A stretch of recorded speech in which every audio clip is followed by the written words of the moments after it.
Our speaker today is Miss Hilarie Warren. A little bit about her to introduce her before she'll come up and start knocking this thing out of the park for us. Hilarie Warren is the director of the OSHA Training Institute Education Center at Georgia Tech, one of the nonprofit organizations authorized by OSHA to deliver occupational safety and health training for all levels of workers and employers, and administer the OSHA Outreach Training Program for 10 and 30-hour classes. Ms. Warren served as an industrial hygiene consultant with the OSHA 21D Safety and Health Consultation Program at Georgia Tech for 15 years, assisting businesses throughout Georgia to ensure that workplaces were as free from hazards as possible and that workers and the community at large were protected from potential health threats. Ms. Warren's area of technical scientific expertise includes various occupational health and safety topics, with specific focus on assessing and minimizing exposures in the construction industry to excessive heat/hot working conditions, heavy metals, including lead and hexavalent chromium, and respirable crystalline silica. And she loves talking about this stuff to anybody who will listen, so thank you for coming. She's an authorized OSHA outreach trainer for both general industry and construction, is a certified industrial hygienist, and a mom to 2 busy boys, and learned how to play darts pretty darn well during the pandemic. So I'll get off this little podium thing and kick it over to Miss Hilarie Warren. Thanks, Ben. Thanks. Oh, look, already? All right, good. Well, thanks for joining me this morning. Like my bio said, I'm happy to talk to anyone who will listen about industrial hygiene. Anyone know what those 2 words are? We'll start there, okay? We might have some folks in this. Anyone else proclaim to be an industrial hygienist in this room? No? Okay, I'm not gonna make you an IH, all right? I promise by the end of this, but I do want us to just cover sort of some of the basics that we find in this industry. So thanks for joining me this morning. I know we've got a PDH code, so I'll leave that up there if anyone needs that right at this moment. It'll be on the slide at the end as well. That's all I have to say about that number. I don't know much beyond that, but it's 43164. Industrial hygiene, we're talking about being healthy for the long haul. All right. So our time together this morning, I wanted to cover a variety of things that I typically look for. Like Ben said, I worked as an industrial hygiene consultant for the state OSHA consultation program, so that's not enforcement. That's compliance assistance for sort of small, medium-sized businesses throughout the state of Georgia, and spent a lot of time in fabrication shops, working with steel erectors, working with folks out in the field. And there's a few different things that I would commonly see that I wanted to highlight for our discussion together this morning. I want you to hopefully leave this session knowing how to look at a situation, whether it's fabrication, erection, et cetera, and look for those industrial hygiene hazards. So when you look at a situation like this, you look at this type of image, that you look at it through the eyes of an IH, right?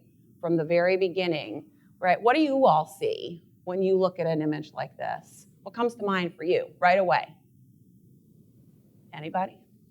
Steel, right? Some rivets. How did it get there? How did it arrive in this position, right? Someone had to make it. Someone had to bring it there. Someone had to install it. Someone's gonna have to repair it, right? So part of what an IH does is look at that from start to finish. And that's what I'm hoping we'll do together this morning. What are some of the common health concerns when we're talking about steel work, all right? And how do we look at that through the eyes of an IH and measure it? How do we evaluate it? Do we determine if there's a risk that we need to do something about it, or if we can leave it alone, all right? All of those. And I some of you obviously know about OSHA and know OSHA is focused on what?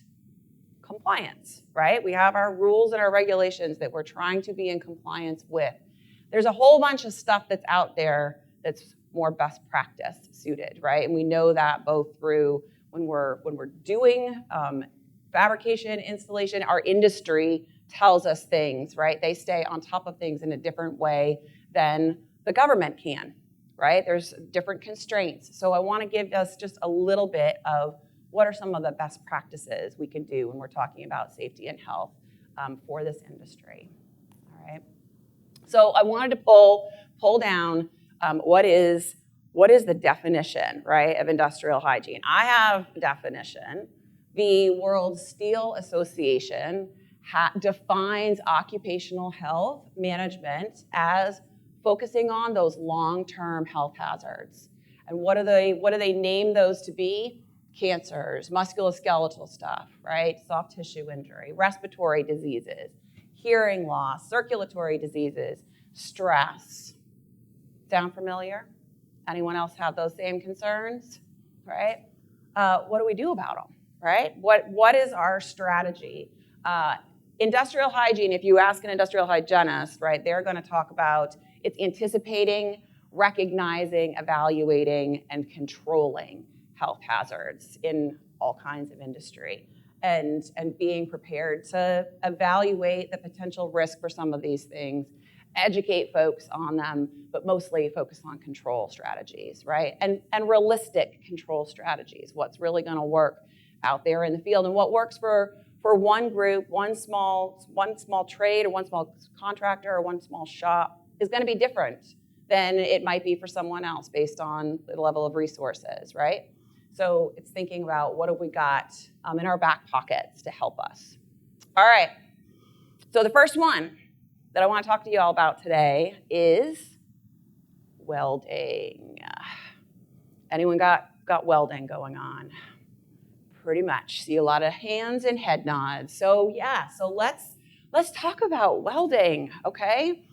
The first thing to think about when we're looking at welding is there's not one answer when it comes to what's a potential risk that's there, okay? And it's because there's so much variability in the welding that we do, right? It starts out with, well, what's the consumable? What's the base metal, right? What's the method of weld that we're doing? Are we doing STIG? Are we doing TIG? Are we doing underwater, right? What is it that we're actually working on and working with? How are we doing it, right? Is it out in the open? Or, right, are we outside? Are we in a big shop that's got ceilings that are double this in height, right? Are there a lot of bay doors that are open? Is it winter? Is it Nebraska, right? And it's still kind of cold, and so maybe things are closed up a little bit. Or are we even in something more confined than that? Why does that matter? Why does any of that matter? It's about the air exchange, right? It's about the air exchange. We all know about that big plume that we see coming off when we weld, right? That big cloud. What is it? What's in it? Do we need to be worried about it? Are those ceilings high enough? Or is that breeze that's passing through from those bay doors enough? Or is it not? Okay? We watch it go up. It floats up. It dissipates eventually, doesn't it? Where does it go? Does it actually disappear? Right? Do we think our employees know about that? Do they have an idea of what is actually in that potential plume? Right? We want to think about how long we're welding. All right? So part of an industrial hygienist, our job is to assess. And as most folks who've ever had an industrial hygienist come and do any type of work for them, they know they're going to ask a whole lot of questions, right? That's where I start. I don't come in and bring out all kinds of fancy gadgets and gizmos and start monitoring and measuring for all of those components up there until we have a discussion first. How long does this take you, right? Do you do it all day? Is it just a little bit of time? What's that duration look like? And again, what's the environment that you're performing this in? And hey, let's look at those safety data sheets together and see what we're starting with in that base metal or in that consumable. Are there things on it Have we done something to this steel? All right. Is it primed? Was it coated in something? Right? Was it dipped? Are we working with galvanized, or are we working with stainless? Are we working with mild steel?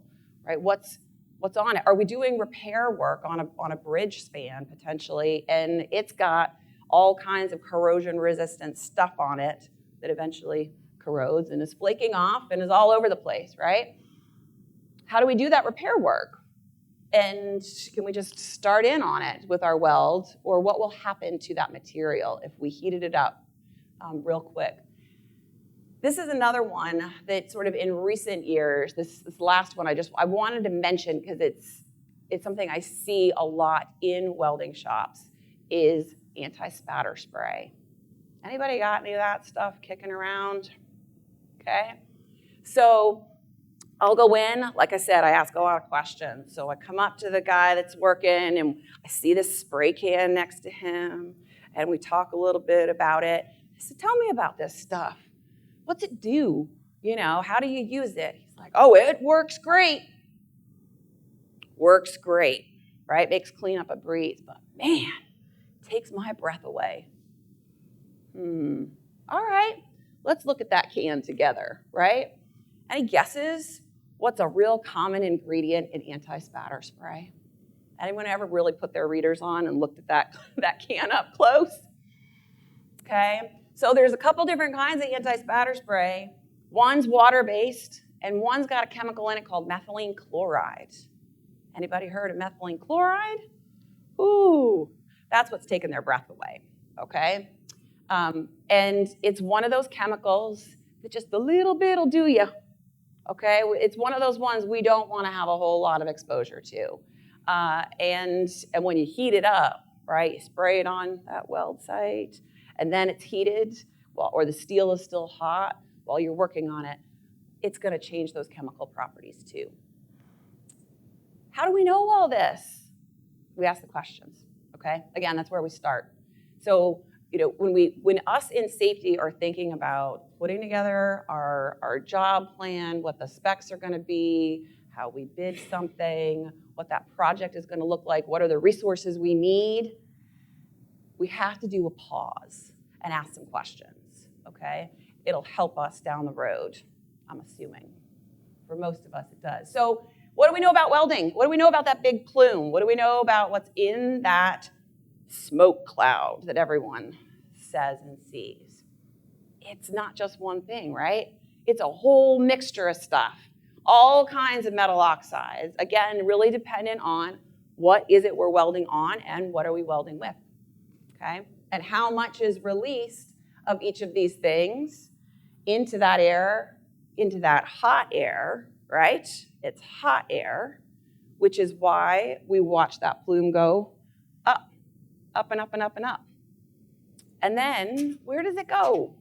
Okay, so when we look at things like carbon monoxide or ozone, what are those? Those are gases, right? And they're hot, and so what does hot gas do? It's going up and taking that stuff with it. But all the rest of those things are what? Zinc, lead, selenium, iron oxide. What are those? Those are metals, right? And they're metal particulates, all right? And so if it's a metal particulate, does it just evaporate into the air? No, it's got to go somewhere. And metals, for the most part, are heavy in comparison to gas, right? So they ride along on that hot gas that's being released, but then they fall out eventually. They can only travel so far. So one of the other things that I'm looking for when folks are welding as an industrial hygienist is, where does everything go after? Because when you have settled out metals on surfaces, whether it's a piece of equipment that you touch, it's the guy's sandwich that he left, you know, nearby, that creates a different risk, right? For contact, for ingestion, different ways that we can bring things into the body. So it's not just what's in the air, but what happens to stuff after it travels through the air. So this diagram is to hopefully help us narrow in on what is it that is in that cloud that we see, that smoke cloud, and identify what's in it and what do we do about it, because this is where we start understanding how we're best going to control something, okay? So if you see this tiny little dot all the way over here on our right-hand side, that is imagine that to be one human hair, a single strand of human hair, that little dot that's up there, okay? So a human hair, the diameter is typically 60 to 100 microns across. So we're talking millionths of a meter, right? If we start to blow that up, we eventually get down to sort of these levels, which you might have heard, PM10, PM2.5, if you've got environmental stuff that you're also working with, right? Particulate matter is what that PM stands for. So now we're talking about those metals that were in that fume cloud that rose up. How big are they? And why does that matter? It matters because of how our lungs function, all right? And how we discern what kind of respiratory protection, maybe, somebody's gonna need, okay? Because if we know that we're talking about welding fume being in this blue zone right here, this 0.05 to just about 1, 1.2, 1.5 microns of iron oxide particle, lead particle, hexavalent chromium particle, right? That's how small this stuff is. When it's that size, it goes into the lung and goes all the way to where gas exchange takes place, right? Between the lung and the circulatory system, exchanging that oxygen and carbon dioxide, all that kind of stuff happening. So these little things get all the way down to that level, and they don't come back out, right? And they can interact with our circulatory system, which is why on that World Steel Association definition of occupational health management, they're starting to list a few of those things like cancer, circulatory system disorders, et cetera, because the metals can get into the blood, and that's where we start to have problems, right? But most of the time, the stuff is coming in through the lung, and it's this small, right? Which, again, is going to influence our choices in industrial hygiene and in safety on how we're going to choose to protect people, right?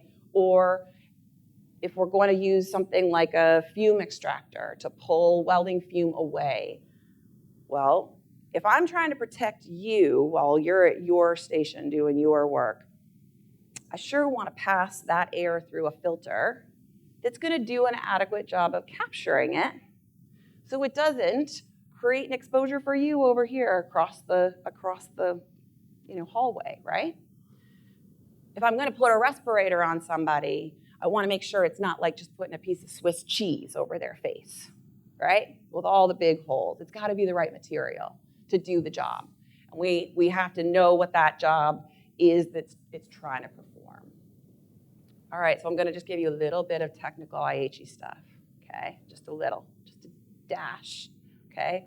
So my friend up here on this lift was doing an install, and he was going to do welding, and he was going to do welding all day, and I knew that because I asked. It was going to be, pretty much a full day of this particular process. So they asked me to sample and see what was the metal that was in the air, right? So I knew that it was stainless steel that he was welding on. And by looking at a safety data sheet for that stainless steel, you get a listing of all the different metals and alloys, right, that are in it. Stainless steel is stainless steel because it's got at least a minimum content of chromium in it, right? It's got, like 10% is a minimum, but it can have up to 25% typically. And that range is a big deal to someone like me because the amount of hexavalent chromium, a carcinogen that OSHA has a standard for specifically, that amount released changes depending on the percentage of chromium in that stainless steel. So we monitored that day for hex chrome or CR6, however you want to call it, right? And this was the result I got, 0.00064 milligrams of hexavalent chromium per cubic meter of air, which is the average-ish result, right, for this individual over 388 minutes that I got, okay? That value gets compared to this OSHA permissible exposure limit, an OSHA PEL, right? The OSHA PEL is 0.005. Are we good? Are we below or are we above what OSHA says is okay? We're below. Hooray! Everybody can say hooray about that, right? We can say hooray. Control strategies, this one just sums it all up in one, okay?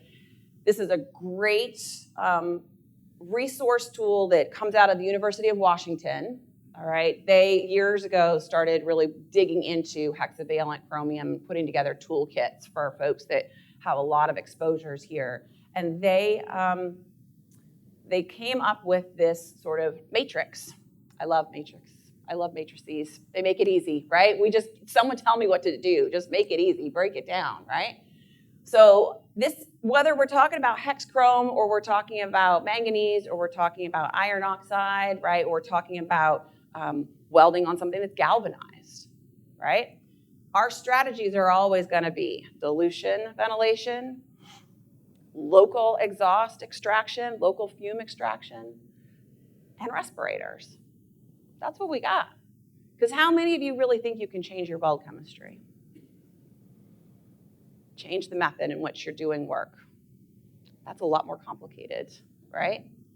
It doesn't mean we can't do it. It doesn't mean we can't pursue it and continue research and seeing, hey, do we really need to be using, this? Do we need to be using 1018?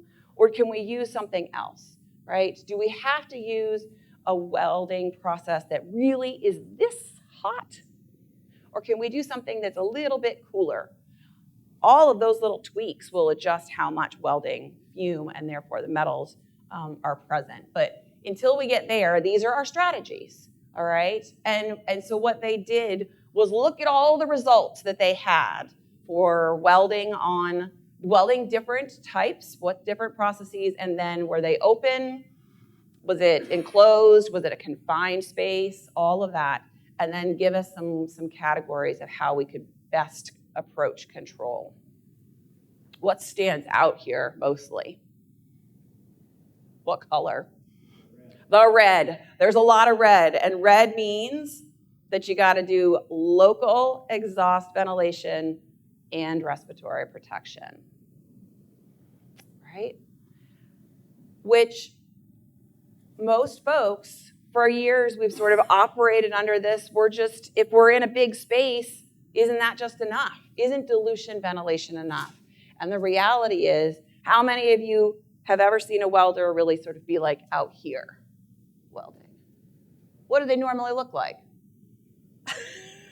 Over it, right? Okay, so where's that plume gonna go?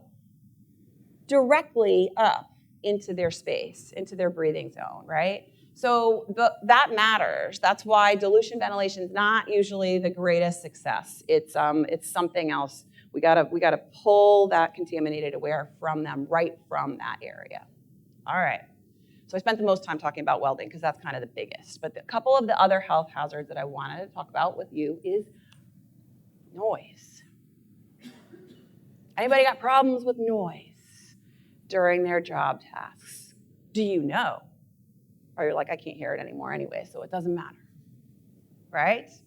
Okay, where's the noise coming from, y'all? Machinery, grinders, back gouging. What else? Scalers. Good, right? I've never been around a process that wasn't noisy when we're talking about steel, okay? It's just loud. And so if we look at, this is, anyone familiar with the CPWR chart book that comes out every once in a while? Great resource for safety folks, all right? They are gonna look at all kinds of different trades and exposures and how many people are working in these fields and what is it that they're up against. So the last time they did, their 6th edition was in 2018, and so this is the info that they gave us about noise. And what it says is the vast majority of folks that are working in certain occupations that are gonna have crossover into the work that you all do as well, they're suffering hearing loss, right? And it's not just because we're getting older. I have a hearing test tomorrow, actually, right? We're all hitting that age. It's not about age-induced hearing loss. This is noise-induced hearing loss, which is a different beast entirely, okay? So noise-induced hearing loss works like this. You get all the loud noise coming in through the ear canal, right? Makes its way past the eardrum. It's all just vibration, right? It's just sound pressure waves moving along, okay? Comes in, sets that eardrum to moving. That movement then touches the 3 little tiniest bones that we've got in our body. It transmits that vibration into this snail-looking thing here called the cochlea. All right? Inside the cochlea are these things. They look like eyelashes, but they're actually called hair cells. Anyone heard about hair cells before?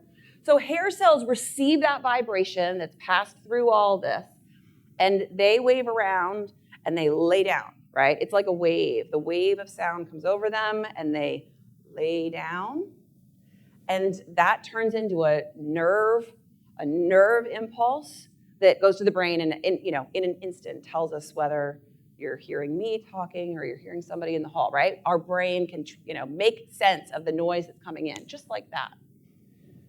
So these hair cells, they're like, whoosh, okay, heard that noise. Whoosh, heard that noise. Whoosh, okay, I'm getting tired, right? And the hair cells will lay down. And they will stay laying down until they get some recovery time, right? So anyone's been in their work environment, anyone's gone to a concert, anyone's gone somewhere, and you leave or you get in your car at the end of the day and you're like, wow, my radio, I can't hear my radio, right? I can't hear the music at all. So you turn it way up. And the next morning you turn your car back on, you're like, holy cow, that's really loud, right? Or you leave a concert and your ears are kind of like, woo, woo, woo, woo, woo. Okay? That's your hair cells reacting to that constant noise that you fed it for a little while. So it needs time to recover, and as long as we give it adequate time to recover, they'll come and stand right back up at attention again the next day, unless we do it repeatedly, okay? And then it's like wearing a path across your lawn, right? How many of you have dogs that like run the perimeter of your fence, right, in the backyard, and they've now got like a dirt path around the outside of that fence. It's all grass in the middle, but they run around that path so many times, chasing whatever's out there, that they wore the grass down. And now the grass won't grow there. That's what's happening here inside the cochlea. And once the hair cells are gone, they don't come back. They don't regenerate. So noise-induced hearing loss is permanent. And that's something that you don't feel happening. You don't sense it happening. It doesn't hurt when it happens. So do we care? Do we pay attention? No, most of the time, right? Unless you are firing off a gun or standing next to a engine as it is, revving up and taking off. It doesn't hurt. You don't feel it, okay? So we don't pay attention oftentimes, but this is what is happening inside the ear. All right, but science carries on because that's just what it does. And what we continue to learn about the body is that it's not just the ear that's impacted by noise. Drat, okay? It's not just the ear. We now know that ongoing exposure to noise also impacts our heart, our circulatory system. What on earth? How is that even possible? Any guesses? And this is for people in the workplace, but it's also where there are communities of people that live adjacent to a highway that never stops, right? Ongoing constant noise. When you are in a noisy environment and you're trying to do something, whether it's sleep, communicate, work, whatever, what happens in your body? You start to feel a little emotion around that, yeah? Start to feel a little like, dang, I can't hear, I can't concentrate, I can't focus on this. That produces stress hormones in your body, okay? Ongoing stress hormones in your body at elevated levels. What do we know about those now? What do all of our heart doctors tell us if they're checking our blood pressure and it's elevated and stuff? What do they say?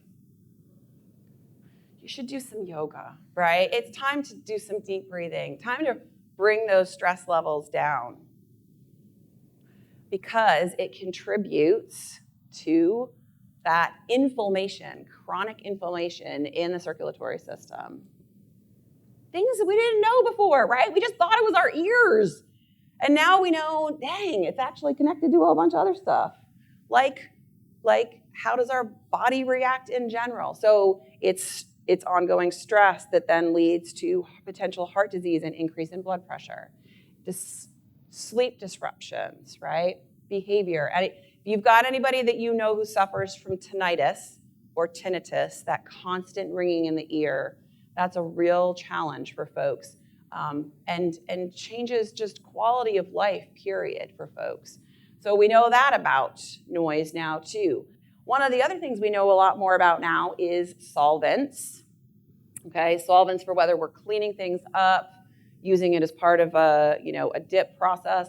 The methylene chloride that I mentioned in the anti-spatter spray. This kind of stuff has got what's known as ototoxicant properties.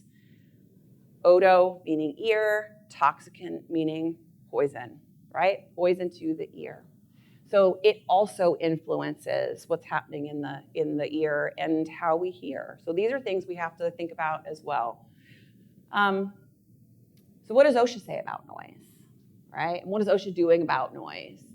There is an emphasis program, which means there's enforcement action and outreach action that they will do, and they're targeting specific industries, right? Because they know that there's problems in those specific industries.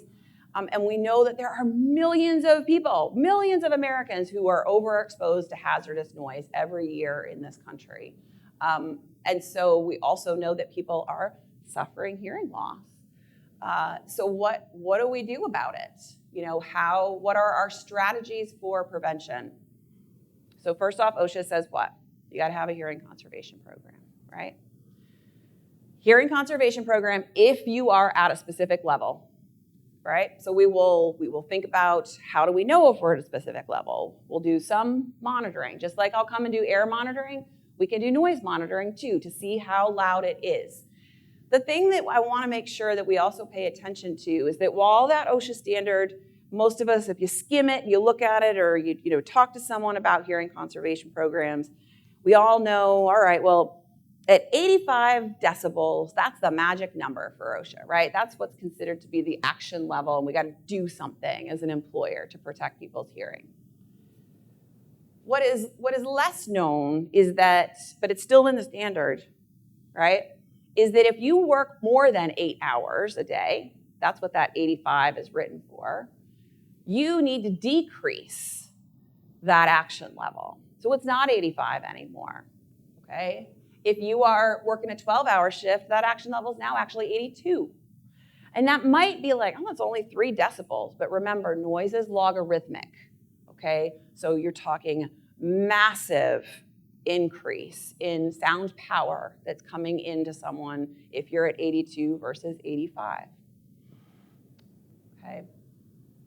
We know we got to do all the written stuff. We got to document it. We got to train people. We got to test their hearing. All that, is written in the standard and the frequency with which we do it, but I want to move into how do we control it, okay? What do we do? So there's 3 strategies, okay? You start with the noise source itself. What is it that's loud? Is it the gouger? Is it the scaler? Is it a generator?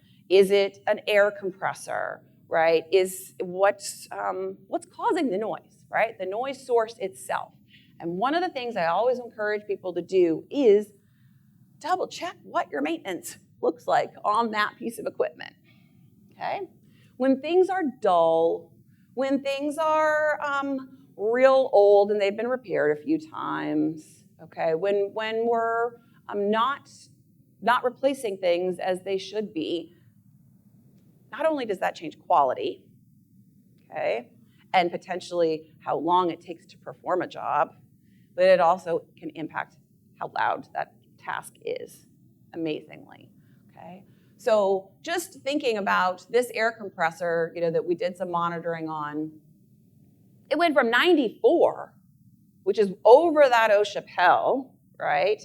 That's a loud noise, to under the OSHA action level just by tweaking a few things, right? Installing new valves, putting some lubrication on it, right? Ensuring that this is checked on regularly. Is stuff tightened? Or are we old rattly rust bucket? All of that can make a difference, okay? And you can figure that out through, again, some noise monitoring. So the second control strategy is controlling the noise along the path, okay? So if you're my noise source, Tony, okay, I've done everything I can. I duct taped you, right? I oiled him up, gave him some coffee. Still really loud. Dang, okay. So now what? Before it gets to me as the receiver, what happens in the interim? What happens along the path, okay? So the path, one of the ways to control it is to increase the distance. The further you get away from a noise source, okay, the less energy that noise wave has. So it's going to be less impactful for me the further I get away from it. All right, and we know that right? Let's go down here. Okay. How do we know that intuitively? All right, but one of the greatest tools that's out there now is this NIOSH sound level meter app. If you've got an iPhone, okay, this is a free app, y'all. It is for the iOS platform. Okay, so if it's an Android, you're out of luck. There are other sound level meter apps, but I'm not talking about them because this is the one that actually has been tested in conjunction with the Centers for Disease Control and NIOSH, right? National Institute for Occupational Safety and Health. If you go to your app store, this is what you're searching, NIOSH sound level meter, and this is the icon. And this is what it looks like on your phone when you walk up to a noise source, okay? So we can see right away, look, I get this value when I'm standing next to Tony. Dang, you got some lungs on you, okay? But it's 87 when I get to here. Or I put a curtain over him. Or I put a barricade up between us. Or I put a cover on something, right? Something that is in the path between us. You can test it right away and see if it made a difference or not, right? So one of the things I will often do is get the maintenance guy or the safety person or even the supervisor. I'll be like, put this on your phone, okay? Do your tune-up, do all that stuff I said, lubricate the stuff, change the blades, figure out whatever you want to do, and then take a reading. Come back and take a reading a month later. Are you still where you want to be? Or did it change? Just a little bit. Because even if it changed just a little bit, that's going to be your first clue. Something might be loose. Something might need to be tweaked, right? Just a little bit, and keep track of it that way. So that's the path, right? And then there's the third control strategy, which is the receiver, you, okay? So here we've got the ear, back to the ear again. We all know about earplugs, right?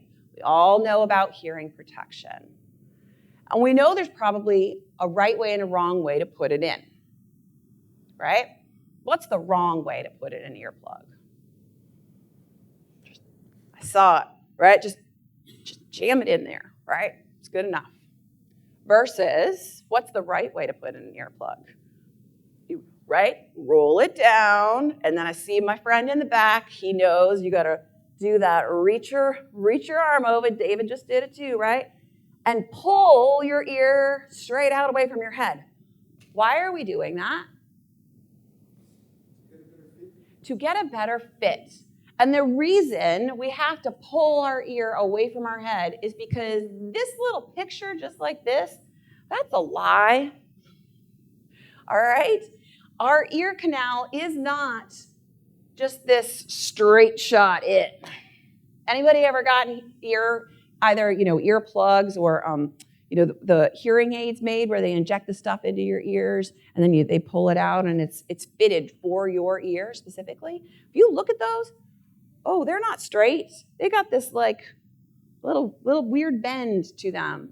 And so the only way to get that bend out and get a straight shot in your ear canal is to pull it away, okay? Otherwise, you're kind of stuffing your earplug just up against a barrier and it doesn't get in deep enough. These are my results, okay? My weird ears, okay? These are me. I got testing done at some conference I was at. 3M did some, they had a bunch of different earplugs out, and we got to put them in our ears, and then they would actually tell us how well they worked. How much noise reduction did we actually achieve from that outside noise source to what's happening inside the ear? My left ear, my right ear, my left ear, my right ear. 2 different styles of earplugs, right? These are those squishy foam ones, so you had to roll them down. And these are the ones that are the pre-molded, so they look like a little Christmas tree, right? And you put them in the same way, but you don't have to do the roll down. What do y'all see? Am I weird or am I normal? I'm weird. I'm weird. If you didn't, I already know, right? I'm weird. I like to talk about industrial hygiene. I'm weird, okay? I'm weird because look at my left ear versus my right ear, y'all. What is happening? Shouldn't they be the same? They should be the same. They are not the same because my left ear is really bendy, which I wouldn't have known until I got, a pair of ones made specifically for me. If you pull it out and you look at it, this ear canal is shaped entirely different than this ear canal, which is why, okay, you can see that I get a higher attenuation in noise reduction with these foam ones than I do with these ones that are pre-molded. And why do you think that is? These foam ones, what are they going to do? They are going to expand to fit my weird ear canal, right? Versus this one, doesn't matter how far I pull it out and try to make it straight, it still doesn't go in as far as I want it to, just because I'm weird, right? So not all earplugs are the same, right? Yeah. Oh, that's an interesting, like whether you're hearing, so the question was, does it matter if you're right-handed or left-handed? And how you might use your phone, right? And the answer is, yeah, even just coming back to this path component, if you're talking about hearing loss, the answer to that is yes, okay? Because if you've got a constant, you got years and years of loud noise on one side because of where your position is in your shop or an activity that you perform, or you go to the range and you're right-handed and you always shoot, right, with your right, of course you're going to have a difference in hearing on both sides. Yeah, yep, great question. All right, next up, coatings. Coatings. Anybody got any coatings? Oh, I see some hands. Okay, tell me about coatings. They stink. Ooh, what else? They get everywhere. Oh, they get everywhere. You got to do prep before it goes on, right? Then you got to put it on, then you got to clean up. Okay, coatings are a big one. and we're doing it most of the time, right, because of a corrosion resistance, right, or the finish that someone's requesting. Sure, we've got powder coating, we've got dipping, we've got spraying on. Okay, we got the material itself. So where do we get our clues as an IH about whether it's something we need to do something about or not? What you think? Data sheet. Safety data sheet, right? First and foremost, taking a peek at that. What do we got? What are we doing? And then going back to some of those same questions that we had earlier, right? What's the environment that we're doing it in? Are we doing a fine mist aerosol, right? Or is it pretty concentrated? You know, is it in an enclosed space? Are we in this old sort of fabbed warehouse with maybe one slow, squeaky ventilation wheel on the wall, right? What's it look like? Okay, so it's environment, it's the material itself, it's how does the person do it, okay?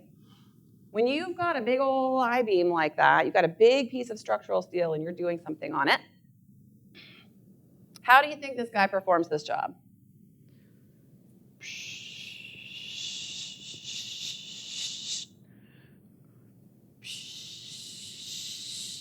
Right? He's walking around it, obviously. Okay, so maybe there's a quality component, absolutely. Source capture. Whew, right? When we're talking about air, back to like what it looked like when we were welding, okay? If we've got this is our ventilation source up here, this one little wheel here in the back, this one fan, okay? Which direction is the air moving? Hopefully it's moving out, right? So that's great when our gentleman is here, right? Because it's moving away from him, right? Once he's on the other side, y'all, now what? The air's behind him. What's happening? Directly into where he is, right? So it's also about like, how are we doing the work? Who's performing the work? What are the constraints we're up against? You know, how big is this piece? Can we move it, or does he have to move? What is that going to look like from a control perspective? So we've got both application, and then we got removal, right? So this was an erection crew that needed to come in and do some work, and they needed to do work on steel that was painted with, you guessed it, lead-based paint. It'd been painted a few times, okay? So there was a lot of paint on this structure. And so there was a lot of back and forth around, how are we gonna do this?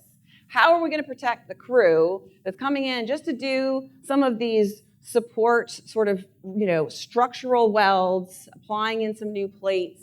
We can't have them weld through lead-based paint, right? Because what would happen? Now all of that welding fume that we talked about earlier is going to contain a massive amount of lead. We don't want that. OSHA doesn't want that, right? The contractor didn't want that. So we had to think about, well, where can we strategically remove some of that coating so that they can come in and do the weld right only on the spots that have been abated. So that was what the crew worked to do. Okay, so we had the abatement contractor come in and just try to remove the leaded paint from the areas where the weld needed to take place. All right, and then the guys get up there and start doing the job that they had bid and planned to do. But then they came down with the part that they had to remove, right? Torch out before they could put in the new stuff. What do y'all see here on this picture? The white is the paint. The gray is the clean steel that was abated. Did they hit the mark? No. right? So it is, from an IH perspective, again, that's what I'm asking you to do in this session, is to sort of look at the job that you're trying to do, perform, complete, and look at it from start to finish, right? And think about, well, if we know this is the constraint that we're up against, how are we going to modify this task so we do it in a way that we can appropriately? So the last one I want to just hit on for a second is heat, okay? We all know it, we can feel it, we know it's changing, we know the dangers, right? Lots of different heat illnesses. The other thing that we want to sort of tie in here is that it does lead to decreased job performance. And if we've got decreased job performance, what have we also got? Right? Lost production, right? Poor quality. Never mind that we've got increased risk of injury, right? Again, as safety professionals, that's where we start, but it connects directly back to how is this work being performed and are we happy with those outcomes, okay? So remembering all the gear that we got to have on as welders, or if we're doing coatings and we've got to have someone in a Tyvek suit because of those nasty chemicals, right, that stink that we're trying to protect them for, or we have them in a respirator. All of that inhibits the body's ability to lose extra heat through sweating, okay? We know that.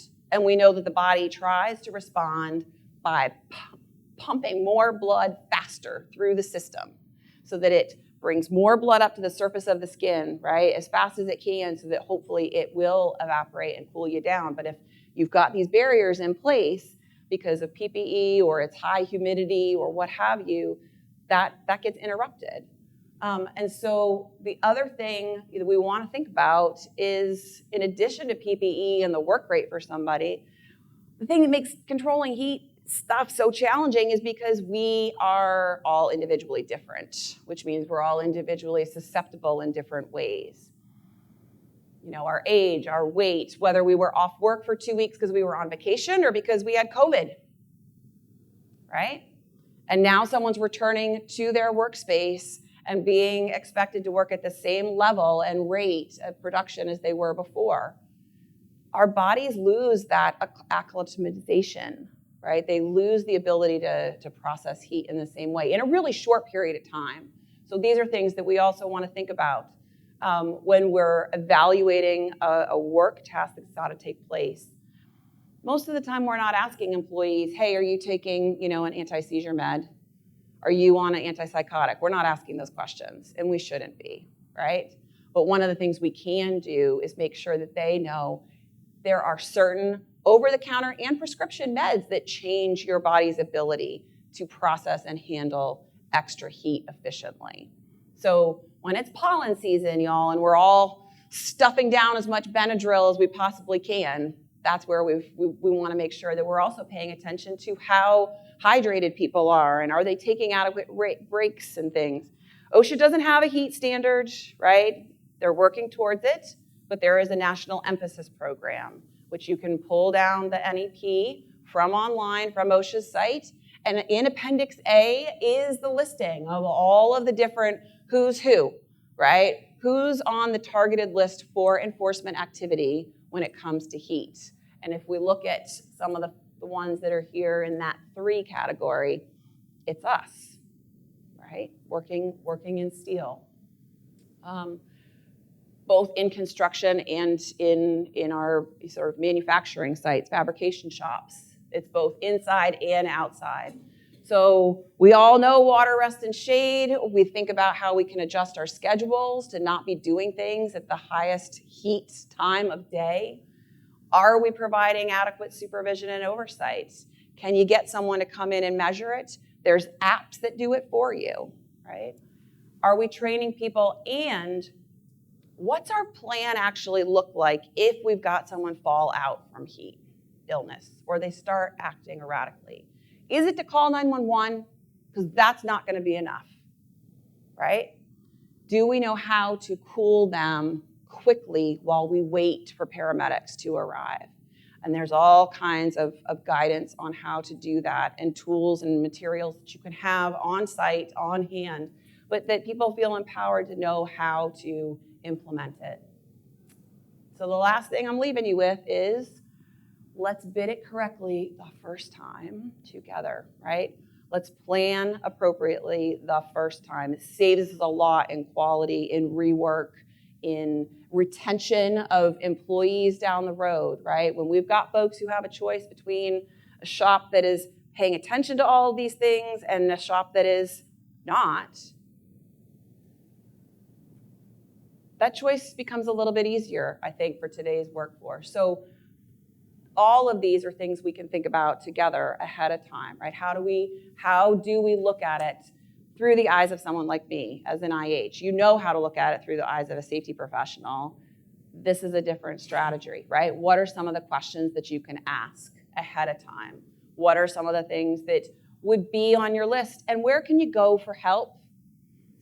Okay, like Ben said, I'm the director of the Georgia Tech OSHA Training Institute. It's one of a network of 30 different training education centers. There's probably one in your state or nearby where you can get education on all these topics.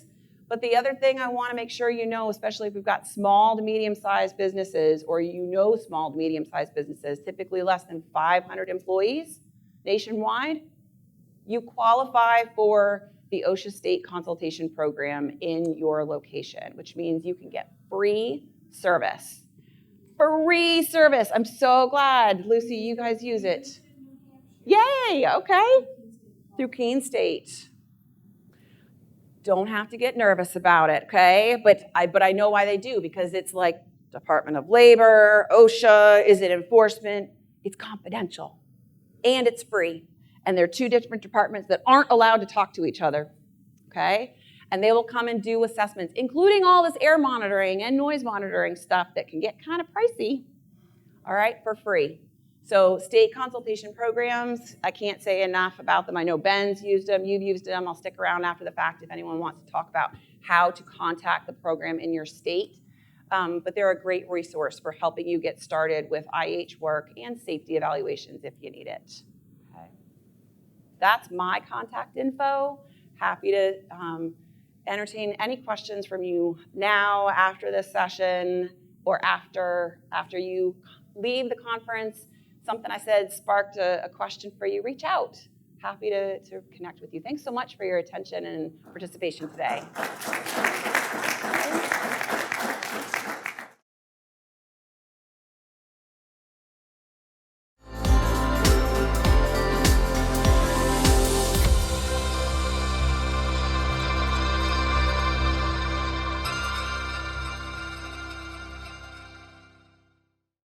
If you are interested in learning more and even earning a certificate of completion, visit AISC.org/Steel Academy. And if you believe in the importance of safety in the steel industry, email John C. at steelmergers.com to learn about sponsorship opportunities. Triple S Steel believes in carrying a big inventory, buying in massive volumes, and stocking steel across the country. From California to Tennessee, Triple S is in position to deliver steel to your door quickly, efficiently, and at a reasonable cost. In any dimension you need, Triple S Steel saws, shears, and burns steel with exacting precision. Bottom line, Triple S Steel gets people what they need to build things out of steel.